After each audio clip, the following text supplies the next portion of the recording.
Welcome to Thought Leader Life, where we are helping to democratize thought leadership. Join us each week where we interview a new thought leader about what it takes to become and maintain thought leadership in a number of different vertical markets. To learn more, check out www.thoughtleaderlife.com. Hi, Mitchell Levy, the AHA guy from AHA That, and welcome to episode 151 of Thought Leader Life. And this is Mitchell Levy with Lisa McDonald. Actually, let me rephrase that. This is Mitchell Levy being interviewed by Lisa McDonald. Hey, Mitchell, how's it going? It's good, thanks. How are you? We're not going to talk about the last 10 minutes. No, we're just going to dive right in. Yeah, technical issues. Isn't that always fun?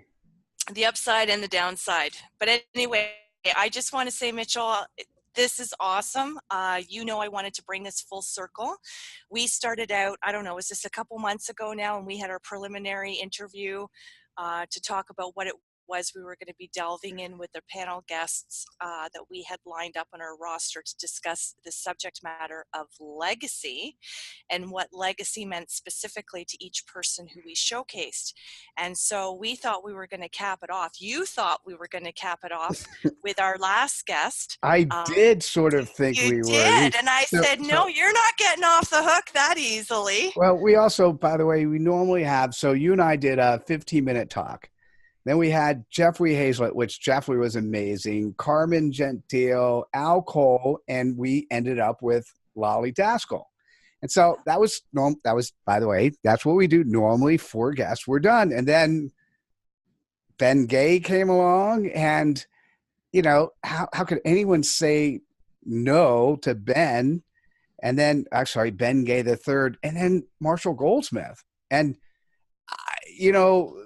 they were both spectacular guests. So this is an amazing. And then I go, okay, we're done. And then you go, no, Mitchell, we're not done. No, we're not. So this is us bringing it full circle. And to be honest with you, I'm going to be going through a little bit of legacy withdrawal with you. I truly am. So I'm really going to sponge up and make the most of every minute that we have here, Mitchell, because now it's your turn to shine. You're in the hot seat. And I'm feeling like I'm squirming. I'm feeling already. I've never seen Mitchell squirm. This is new. So we're turning it around on you, and we're going to start with the same question that we have asked. You've asked me initially to begin with, and then, of course, we asked the same question of all our panelists. So I'm going to ask you, Mitchell, in terms of legacy, what does legacy mean to you? It's really fascinating.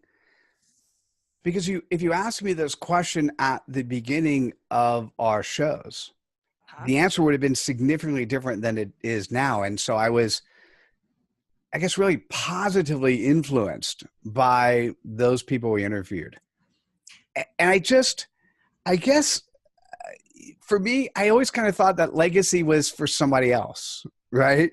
Legacy was, okay, you work your life, you get to some piece of your life, and then when you're ready to retire-ish, you go, okay, what's my legacy? Okay, I could do this. Okay. Right. And I guess I hadn't really given ample amount of thought to what turns out to be my daily legacy. So let me tell you what I'm thinking it is now. Okay. Legacy is a nice way for you to think about yourself as who are you and how do you act? How do you interact? How do people think about you at the end of the day that you interact with them? So one way to think about legacy, and this is just sort of merging what everyone has said. So at the end of the day, if I then look at the list of the people I talk to, whether it's one person or typically it's 15 or 20, what are they saying about me? And are they talking about me the next day? And if I've given them something that will not only help them the next day, but help them in their business. So just the video call we had right before you, I was talking with a guy and I had one of my partners that was part of the conversations about technology. And one of the things he said, this new guy we hadn't spoken with in a month, and he comes back, he goes, Mitchell, the last time we talked, you gave me such a great idea. We're implementing it, and this is what we're doing with it. And I'm thinking, legacy. Yeah. right? And Amazing. I just, so maybe the way to, if I'm going to summarize it, when you think about legacy, you could say to yourself at the end of the day or the end of the month or the end of the year, take stock of who thinks about you and how do they think about you. And if you want a positive legacy, Hmm. think about how that permeates in their lives, whether it's business lives or personal lives. And it just really changes who you are and how you act and how you interact with others. It really, if you really think that through, if you decide that you want a positive, longer term personal and business legacy, well, Hmm. then what are you doing on a day-to-day basis to encourage and make sure that happens? Beautiful. I love how all encompassing that is. And what I will say that I find surprising, I mean, I've learned a lot as a result of the people that we have also interviewed. And we certainly got a whole host of different plethoras of examples, testimonials, for what each person cited as what legacy means to them specifically. But when I think of how long you've been in business and how many people whose lives and businesses you've been instrumental in, I'm sure with all the feedback, the positive feedback, the testimonials, seeing the trajectory of people's careers or their book launch or whatever the case may be, having gone vertical, have you not looked upon that? And there's no ego attached to this, but in terms of trying to be as objective as you can, going, wow, I didn't realize that my input or my direction or my leadership or my suggestions made a person feel this way to the point where outside of personally, but they become a repeat customer, or they come back and they do book number 2 with you or book number 3 with you or whatever the case may be. Were those situations, because I'm sure they're ongoing for you, for how many people you provide service to as a servant leader, did it never dawn on you, wow, a lot of people are saying similar things about me, there must be something to that with respect to the whole subject matter of legacy? Did you not have an aha moment with that? So no, there are two statements you made, right? So one statement was like, how many people have you touched and have you done a great job? I've actually touched tens of thousands of people in so many different ways and have so significantly changed. I could point to so many lives that I feel, and I've been told, are so much better off because of my influence. That's a cool thing. Mm-hmm. What I hadn't done is I just, I hadn't tied that into legacy, right? So Interesting. that's the thought process that's newer to me. Mm-hmm. Is that's fascinating because now when I think about what I do and tying it into legacy, then the question becomes, well, how do I make the legacy last a little bit longer? Right. Mm-hmm. So if you do something really special and somebody's very happy, that's great. Now, how do you turn it into something that's even specialer? Not that that's a real Right. word, right? And and I think it's a way of doing business. I think servant leadership is Mm-hmm. a way of doing business. And it turns out that what I was doing was I did it because it felt good for me. It felt good in the heart. It always feels good to deliver more, under promise, over deliver. That was just how I was brought up. That's just what I do. Mm-hmm. And my wife will continually remind me that that's what I do. Um, and so that's beautiful for me. And like I said, thinking about it in relation to the word legacy and what that legacy was, this all encompassing big thing. And it started off with Jeffrey Hazlett, who goes, legacy is how I live my life every day. Yeah. And Marshall Goldsmith, what he did at the end when he, in his life now, where he's training as many people as he can for free with a primary caveat that they train others. Yes. Right. And these are just beautiful things and continued reinforcement specifically to me that what I'm doing, how I'm living, how I'm interacting on this earth is helping to propagate my legacy, which I wouldn't have said it that way before. And Mm-hmm. then once again, the question that I now need to ask myself is, okay, well, how do I make it last longer? Or what more can I do to positively affect the world in which I interact with so that it has a longer reach, further moving. And one of the reasons I did the TED Talk was just, I knew that was a legacy piece. Yes. And it's amazing. So I'll give you an example. So when you talk to me, or when I talk to myself, both are the same. Sometimes I can go in so many different directions. So I know when you do a TED Talk, you have to have one topic, right? It's one focus. It's one thing you do. And unfortunately, when I rewatched my TED Talk after I gave it, I had 23 topics. So it has an overall theme. The theme is, how do we do business better tomorrow? And it's simply by being known, liked, and trusted, right? That's the theme. What's fascinating, though, because there are 23 different angles, when I say to when somebody says to me, Mitch, I loved your TED Talk, and I'll go, tell me what you liked about it. And it's interesting to hear what they picked up, what was important to them, what resonated with them today, because then that lets me have a conversation that reinforces that messaging with them. And so that's, to me, that first TED Talk, I've got 2 more I want to do, was extremely powerful. And I'm thinking, I hadn't realized when I first started the TED Talk thing that really is a piece of leaving legacy. It's a piece of, how do you think day to day, and who are you encouraging people to take those nuggets and make it their own and think as well, whether or not people will remember my name directly or whoever else.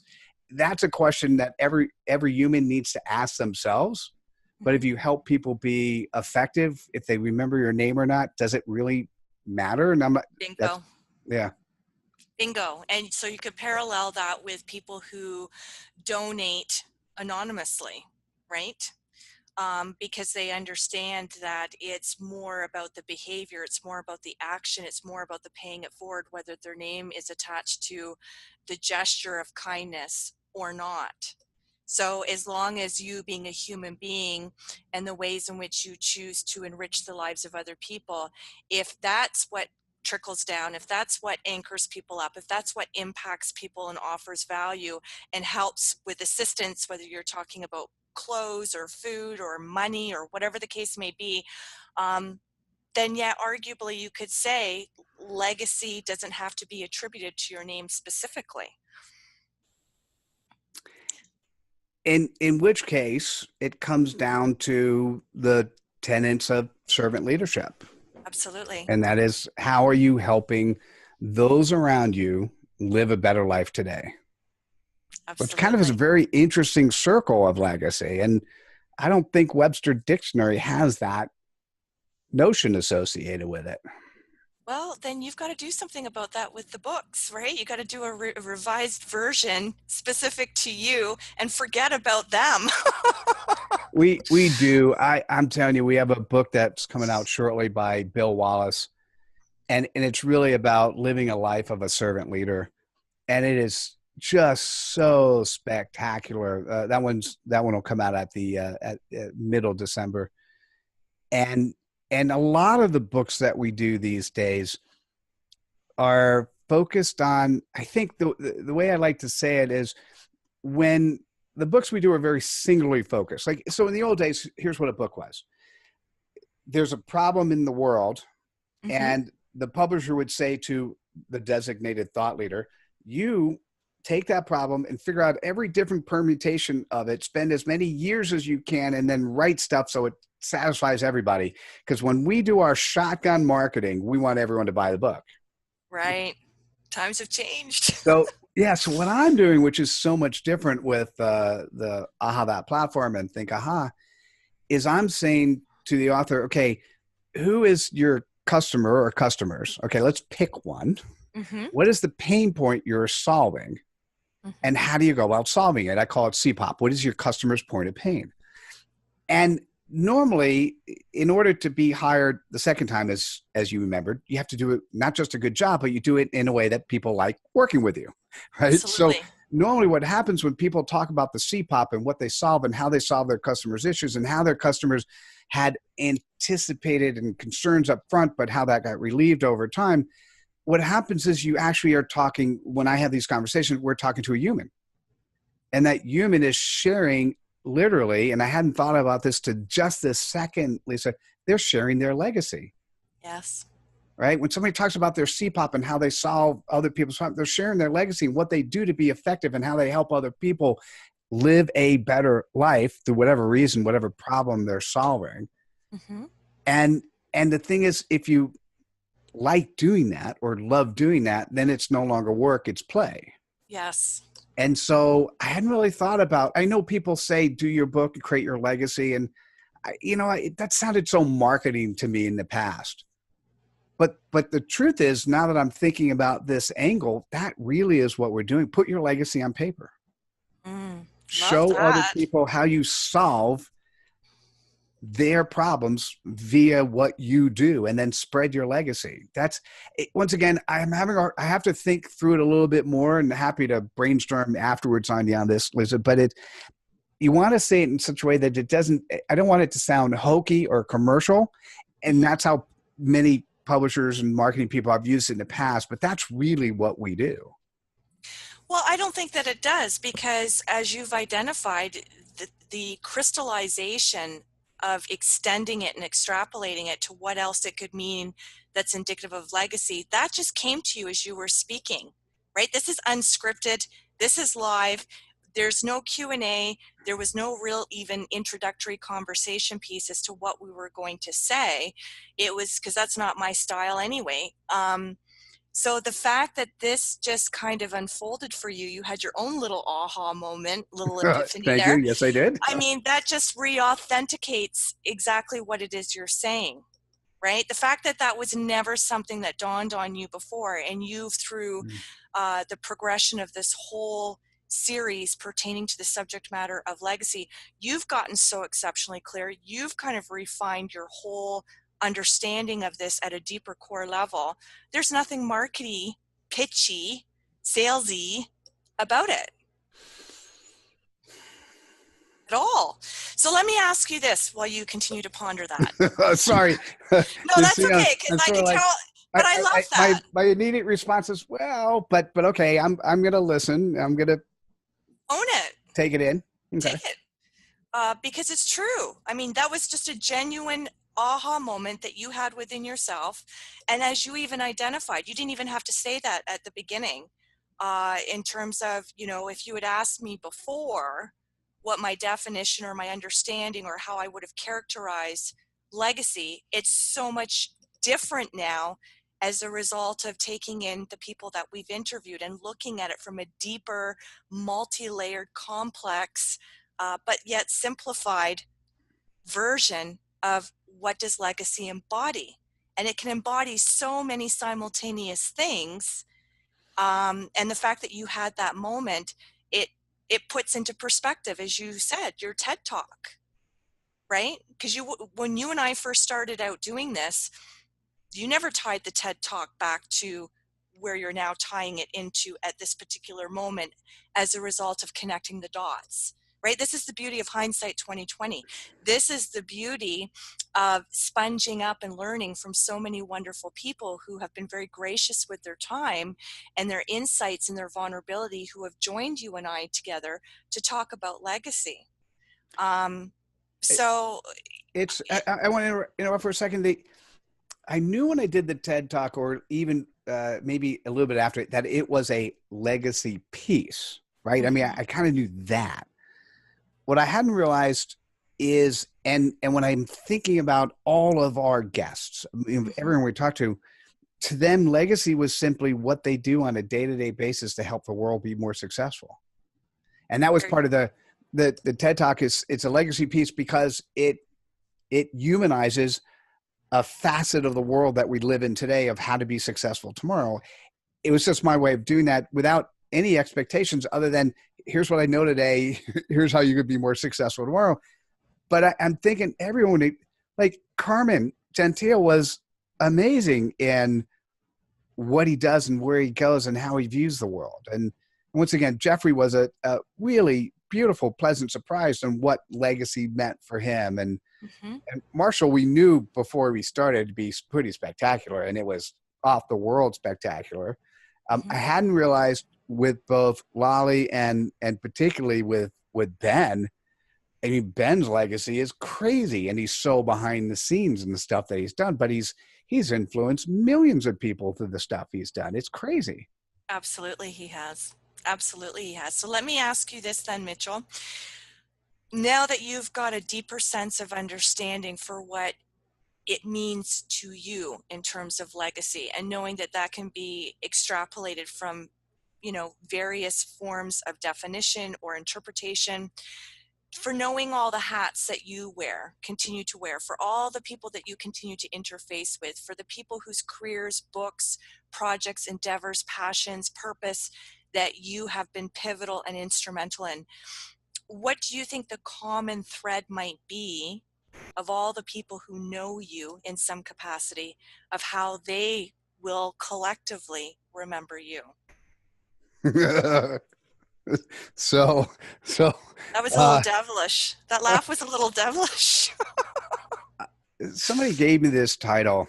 It was now a couple years old, and he gave it to me because before I was using the title the aha guy, Mm-hmm. I called myself a thought leader architect, somebody who could go in any situation, particularly going into corporations. And we did a lot of work with companies where we just would architect a set of solutions that would deliver thought leadership for the company and for the employees. Mm-hmm. So thought leader architect seemed like a beautiful word. Nobody else in the world used it on LinkedIn at the time I created it. And I'm like, wow, beautiful. Problem is people didn't quite get it. They didn't quite understand it. It wasn't easy to refer me. And so I went to there's a guy, when you go to a bunch of conferences, you bump into some of the same people. There's a guy, I told him, here's the issue. People will not refer me even for jobs. I know they like me, but even for jobs that are relevant, they're not referring to me. Why are they not referring me? They go, Mitchell, I don't know what a thought leader architect is. But you know what I think about when I think about you? He goes, you're the aha guy. Wow. And honestly, and by the way, I could honestly say I didn't listen to him the first time he said it. It was like 6 or 8 or 12 months later that the next conference he said it again. He goes, okay, I got it. I own it. So when people look back and think about me, my excitement level, whenever I talk to anyone, it's simply, wow, Mitchell, you helped me think about something in such a different way. It then has significantly affected the path of and then fill in the blank. My Beautiful. life, whether it's personal or home, whether Mm-hmm. it's business, whether it's, man, I jumped out of this business and did something else, or whether it's, I'm not really an entrepreneur, so I stuck with corporations, or, oh my God, I tied together these friends of yours and voila. So the aha guy, I'd be very happy if the simplistic term, the aha guy, was associated with me as a memory, Mm-hmm. because what I'm trying to do with the people that I'm mentoring now is we have the affectionate term WWMS. What would Mitchell say? Oh, I love Right? that. And so what happens is they say, hey, Mitchell, what do I think? And as the old school boss, when an employee would come to you and say, what do you think? You'd give them an answer. Yeah. As a current school servant leadership focused, let's say somebody who's creating their legacy on a daily basis, I would say, well, okay, it's really interesting. What would Mitchell say? And it makes them take off the hat of themselves and how they're operating, and try to put themselves in my shoes. And really the shoe is the aha shoe. And often for the people I'm working with, the hat I want them to put on is the hat of the client. Right. Mm-hmm. So that's really, because sometimes they say, oh, this looks great to me. And I Mm-hmm. say, well, when they say, what does it look like to you? I said, well, I'm not sure I care what it looks like to me, but what I do care like is, here's who you did the work for. What would they say? How Love do they it. feel when they see this? Right. And Love it. to me, that's the aha guy is just saying, oh, well, did I have an aha? Did it work? Did it look differently? Did it feel differently? And in this particular case, the what would Mitchell say? It's really what would the client say. It's just I want, people need a focal point. So in this case, that's the focal point I'm sharing with them. Beautiful. Beautiful. So not knowing necessarily what your final wishes would be, some people, they want to be buried, some people, they want to be cremated, but let's just say, for argument's sake, you have a headstone. What's going to be on your headstone? What would you What would you wish to see on your headstone? That's such a fun question. The AHA guy who positively affected millions. I'd love to say billions, but I'm happy with millions. Positively affected millions of lives. Beautiful. Well, I don't think it's a far reach to say billions, because you're going to be here for quite some time yet to come. And now that you've gotten some sense of insight, if we look at Marshall, right, Dr. Marshall Goldsmith, and what he's doing, because you and I could tell things were going off for you and bells were going off for me. And I'm thinking, yeah, how do you play a bigger game? How do you level up? How do you get more people involved? How do you get the trickle down of legacy carrying on in other people's individual lives who you may never necessarily know on a one-on-one basis? So knowing how smart you are and knowing how you can extrapolate upon ideas, and I'm going to get into my legacy, how I perceive you and how I will personally remember you. But if you incorporate what Marshall had to say, and you look at the time frame, I mean, you're a young guy, you're young spirit, you've always got so many ambitions and endeavors in the tank, and you actually, it comes to fruition with you. That's what I love about you. So I think billions is very attainable. I could be talked into that. It just sounds. It's a mindset. So if you Yeah, you got to, right? I was going to say hundreds of millions. I feel really comfortable saying. I could say billions, but I'll start with hundreds of millions. We'll start there. That's really a comfortable, no-brainer thing for me to do. Okay, well, I'm going to say stretch further than that. I would say stretch further than that, because what I'm suggesting is more than realistic and more than practical for what it is that you do in the space that you're in, for the countless amount of people who within the space of what you do for a living,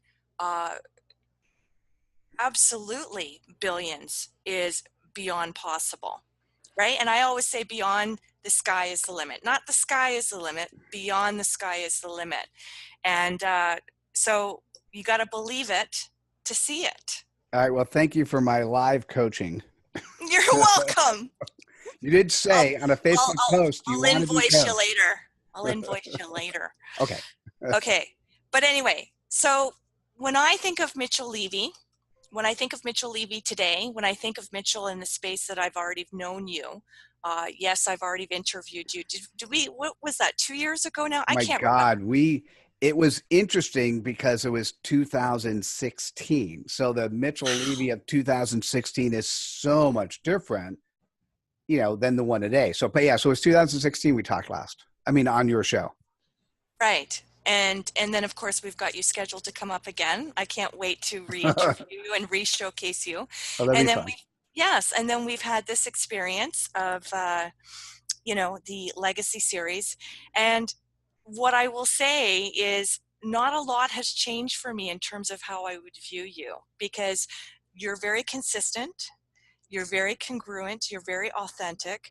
And I would expect you, as I would for myself or for anybody else who I have immense respect for, to have evolved since 2016. I mean, you're in the personal growth, personal development industry, right? So if you haven't changed a little bit, or you haven't upped your game, or you haven't enhanced and fine-tuned some things since 2016, there's a bit of a problem there. Oh, huge transformation since 2016. Right.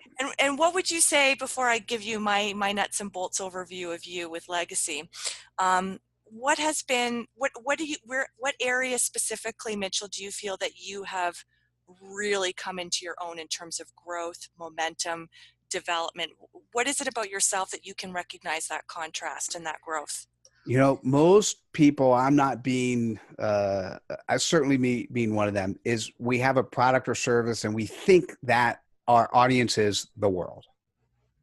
And my audience as a publisher since 2005 to 2017 were people who write their books, and my job was to make it easier for them to write their books. Mm-hmm. We still have 3 publishing companies that focus on that, but what I've done for 2018 is the publishing company, the the Think AHA platform, or actually the AHA that platform, the Think AHA publishing firm, we're focused on people who just don't have the time and need the book written for them. Mm-hmm. And that singular focus, that thought has so significantly changed everything. I mean, Mm-hmm. in such a beautiful way, because I know who I'm talking to, who makes sense, who doesn't. We know how Mm-hmm. to service the people who are not for us and who to recommend them to. And more importantly, I know the partnerships that I want to develop and grow. And so the last quarter of this year and the first half of next year, we'll be putting in place somewhere between 10 to 50 unique new partnerships to provide a more holistic view Mm-hmm. to the client, who ultimately, and this is the most important thing in life, if you have time or money, that's all we have. Mm-hmm. And most of the time when you get to the end, everyone says, it doesn't matter how much money you have, we don't have enough time. Mm-hmm. So where I'm focused now and the partnerships I'm looking for is you could actually buy time with your money. And so for Mm-hmm. us, instead of spending 320 hours writing and publishing a book, you could pay us money and you could spend 10. You're buying 310 hours. What you can do with 310 hours with an Amazon best-selling book is huge. Now, look at the people who do LinkedIn. Look at the people who get you on podcasts. Look at the people who get you on videocasts. Look at the PR agencies. When each one of these things, when somebody can actually say, here's what you pay for, here are the results we deliver, Mm-hmm. and you just couple a bunch of those together, and all of a sudden you can now focus on helping a large number of people. That to me is something I'm so excited about, because it's easy to have a vision. Mm-hmm. The vision is the customer comes in, and potentially one way to think about it, the customer comes in, do they actually really need a sales and marketing organization for themselves? Right. So one question to think about is, can we cobble together the right sales and marketing organization so you could do what you really love doing and somebody else sells you and gets you out there and gets you clients and does all the stuff you don't want to do? And the answer, I believe, is yes. I love that, because I mean, when we talk about CEOs, we talk about the world of entrepreneurs. You know, when you get laser clear on what your skill set is, what your strengths are, and that being your purpose and your passion, you really do have to get good. I mean, to be effective within what you do and where you want to go, you have to be comfortable outsourcing, whether it be because it's a time issue, time management issue, or because you just love what you do so much that there's never enough days or hours to even just solely focus on that. So I think somebody who knows themselves very well, knows the projected vision of where it is that they're going, where they're aspiring to go, you definitely have to look at, okay, what do I need to cut back on so I can put what I want to do on the focus of what I want to do. And so you hear that when it comes to a whole bunch of other aspects of business, whether it be graphic designs, whether it be people working in the back end. But the fact that you just shared what it is that you've shared, that makes that synonymous with that too. I think that's very important for people to know. And I think that gives you a little bit of a leading edge. I do. Thank you. Appreciate that. Because that's very smart, right? A lot of people who do what you do wouldn't necessarily package it together so succinctly to let people know how they can get back time in their life, right? I mean, people who do what you do, they just want to focus on okay, this is what we do. It's a book. It's this, this is pre-launch. This is launch. This is whatever. But when you talk about that aspect of how do I solve somebody's problem, even within my business model, well, what is everybody chomping for? Everyone's chomping at the bit for time, right? Brilliant. And so this is a segue for what I want to say about you. There's quite a few things I want to say about you. Oh, how many more hours we got? I've already And put my not enough. my next Not meeting on hold. enough. Okay, well, you make sure to do that, because I'm not shortchanging you here, especially when this is us wrapping up the series and us coming full circle here. I don't want to shortchange anything here. So when I think of you, Mitchell, I mean, I already had initially a very good feeling about you intuitively, and I do trust my intuition. I do trust my spidey senses. I do trust my radar, but your reputation also precedes you. We're part of the C-suite. Everybody who I know who knows you has never had anything but phenomenal things and stellar things to say about you. When you get to the echelon of what it is that you do, which you are, um, there's known to be critics. There's known to be naysayers. Sometimes the balance tips a little bit because people can see that you're going, and not everybody is overly supportive of someone else's momentum or success. That's just part of the human condition, unfortunately. Uh, but even with that being said, everyone I know is a hero of yours. Everyone's a fan of yours. Everyone is like Mitchell, Mitchell, Mitchell. So even if that weren't the case, I go strongly on my own convictions, and I go on my own experience of how it is that I've enjoyed somebody or how I've experienced somebody. And every interaction I've had with you, and you know what my shortcomings are with the technical stuff, and you've been so lovely with me. I mean, a lot of people would have thrown me under the bus a long time ago and thought, oh my God, how does this woman get out of bed? She's got this podcast and she does all this stuff, but she can't even click on the goddamn link. But anyway, so But I you're just, successful. You do it. So, yeah. well, because I know my strengths, right? And I outsource everything else that isn't. I'm not blurred on that at all. I'm very laser focused on that. But I just think, Mitchell, you have so much patience, right? There's so many things I love about you. Oh, sweet. Thank you. Yeah, you're very patient. You're one of the most patient people I know, which I think is a soft skill that is dying Hmm. in the business world these days. And I I'm gonna have to record that one and share it with my wife. Just saying. I have to repeat this. Whoever's doing the editing of this on my side, that's just got do to a stay. snippet of this piece and send it to my wife, please. Okay. No, but because I'm not the most patient person, that's one of my things that I continue to work on. So knowing what it is that I'm focused on that I want to turn more into a strength, when I automatically see that being present in someone else, I'm enamored. I think, oh, wow, like I really love that that person embodies that particular quality. So I think you are super patient, which means, for everything that you do, business wise, that we haven't yet completely partnered on, you would be a gem to work with. You absolutely, in that capacity of what you do, you would be an absolute gem to work with. Thank you. Yeah, truly. I think that, and Jeffrey kind of crystallized this too when he was giving a snapshot of what he thought my legacy was and what he saw as part of your legacy. You have this really innate, inherent ability to take whatever anybody is saying and you know how to deduce it very succinctly, very articulately, uh, without missing a beat, right? You don't, in your snapshot of paraphrasing, you don't lose the essence of what somebody was trying to say. But you just, you know how to zero in. You're a very focused person. And I think to be successful in life and to be particularly successful in business, you have to have that innate ability in which to focus. So you're an effective listener, because for you to have that strength and that characteristic and that quality, you have to be an effective listener to know what somebody has just said and package it just like that. You're a phenomenal listener.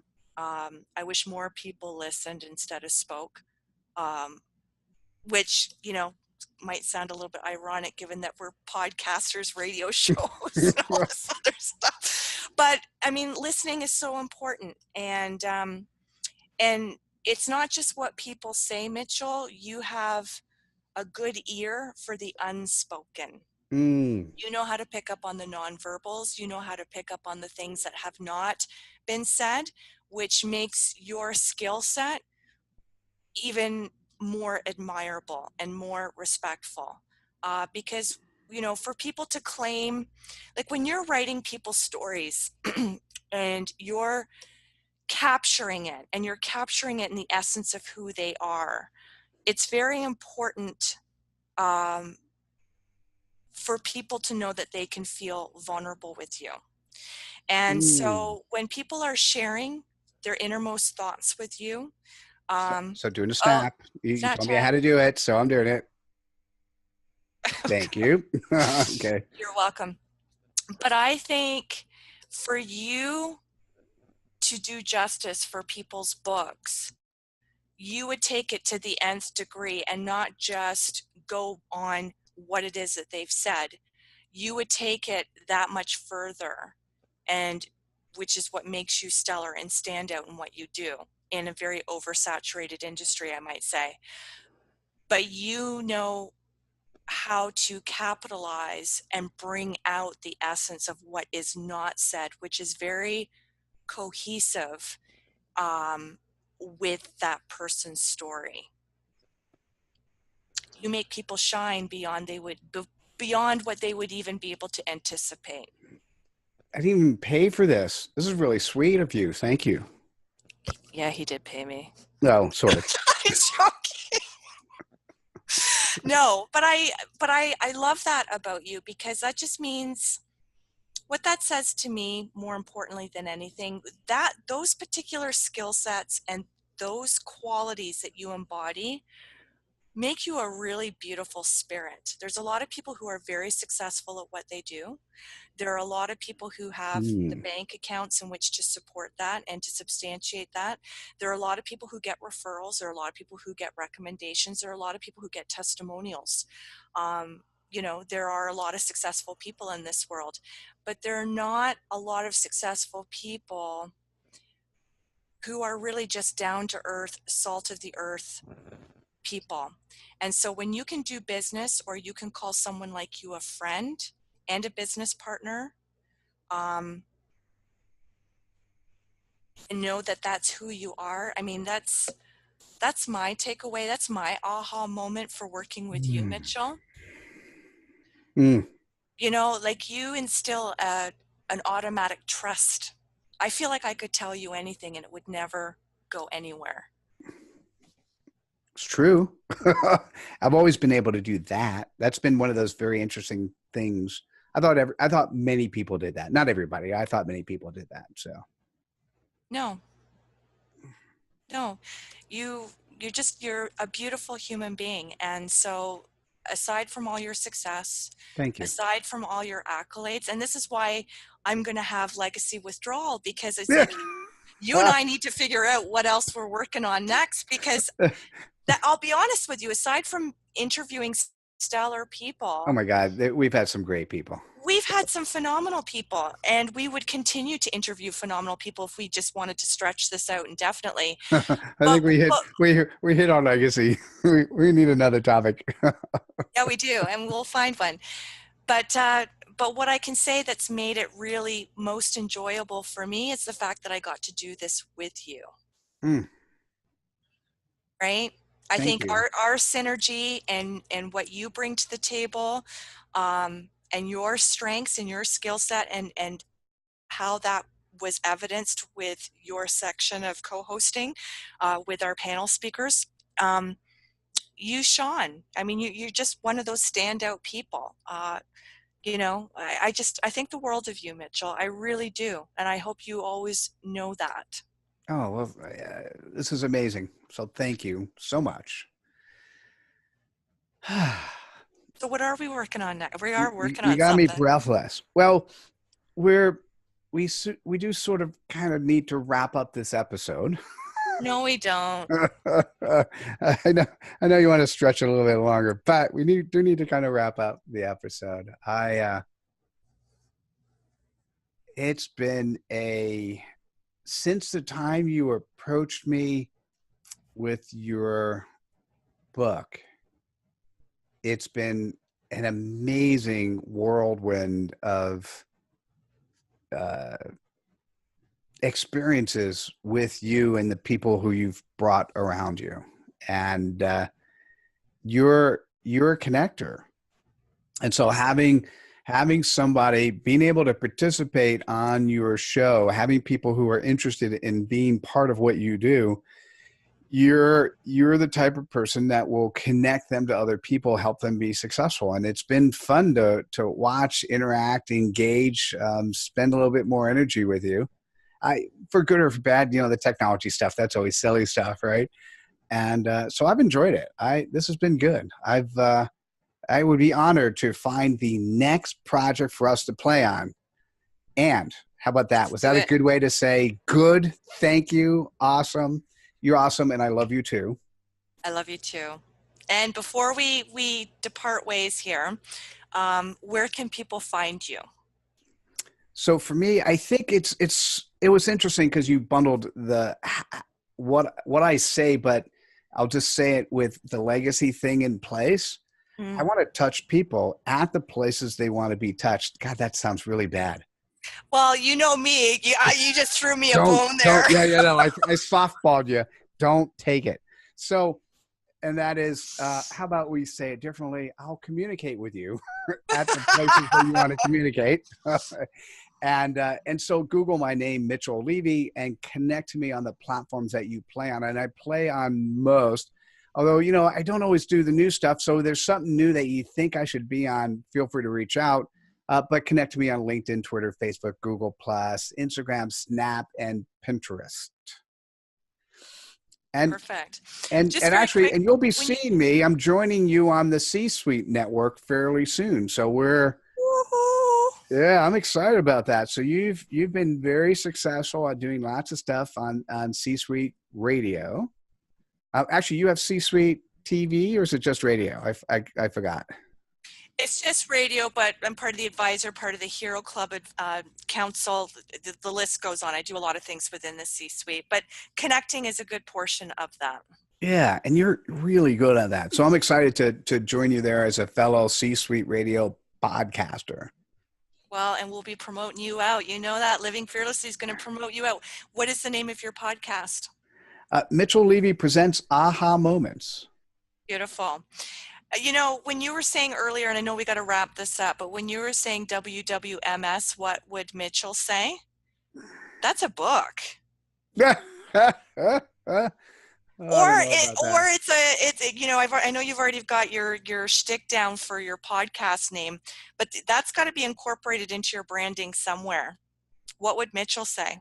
WWMS. That's And that interesting. sounds like a radio station. WWMS, brought It to you by Mitchell does. Levy. I had to think about that. Well, the reason for Mitchell Levy presents Aha Moments is I want to showcase some of the stuff we're doing. Every week we'll present one of the best of from some of the, I've got so many different thought leadership content coming out. And so I wanted to be able to do that. But I like the WWMS as a concept. I have to think about who the customer is and how I could satisfy that customer. And that's the way to, for me, the project, whatever project we work on next, whatever I end up doing, at the end of the day is who's the customer and how do they benefit. Mm-hmm. But what I love about WWMS, which I think could really accelerate things for you, not that you need that, but additionally business-wise, is it commands the question, or it has the implication, well, what would Mitchell say? Well, go talk to anybody who's worked with Mitchell. So that takes the new client back to the previous clients who are willing to endorse you, provide testimonials for you, because what would Mitchell say only would come out of the mouths of people who you have cliented up with, partnered with, and they've got nothing but great things to say. I think that's a gold mine. That's a very interesting one.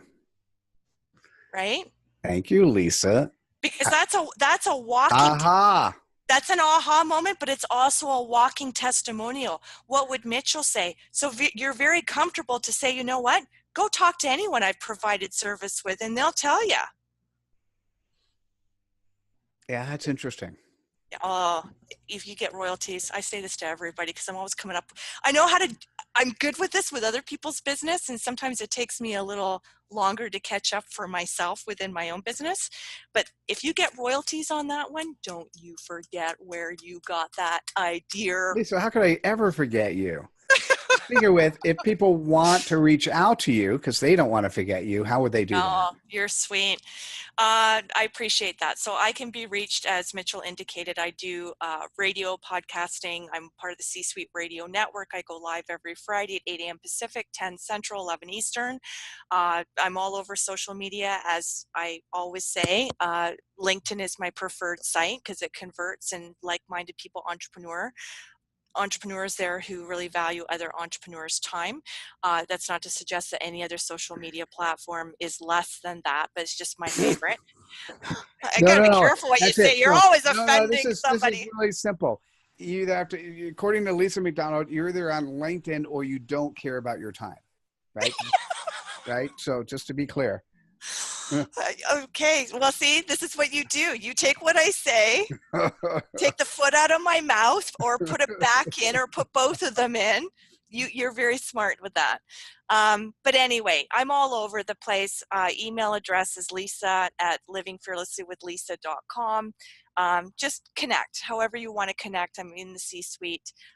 Whatever you want, I'm here. So, Mitchell, I just want to say, I've really thoroughly enjoyed co-hosting with you. I think you're very good at what you do. I love everything that you embody and what you stand for. You two are a connector, and you're making huge impact and difference in people's lives, and you're bringing immense value. And it's exciting to follow you because you've got so many things going, and it's not that it's just up here, it actually comes to fruition. And so I'm always wondering, what's the next thing Mitchell's up to, and am I going to be a part of that? That's so sweet. Listen, I know you got to go. This was great. Thank you for, as you and I were brainstorming, what should we talk about? I'm so glad we settled on this topic, which works for both of us, have given us both aha moments. And not only have we changed the lives of tens of thousands based on people who have listened so far to what we've done, but ourselves, because I have definitely absorbed what I've heard, and it will change how I do business. And I thank you for being the person to help us do that. We did it together. So thank you. Yeah. No, thank you. No, thank you. No, thank you. All right. Hey guys, thanks for joining us for this episode of Thought Leader Life. We'll see you at the next one, which maybe I'll need to get a picture of Lisa McDonald. So it'll be without Lisa McDonald. Maybe I'll hold up a picture just so you can see her. And Lisa, thanks for joining me for so many episodes. It was absolutely fabulous. Okay. Well, love and gratitude, my friend. Thank you, and keep shining. All right. Take care, everybody. Bye. Okay. Bye-bye.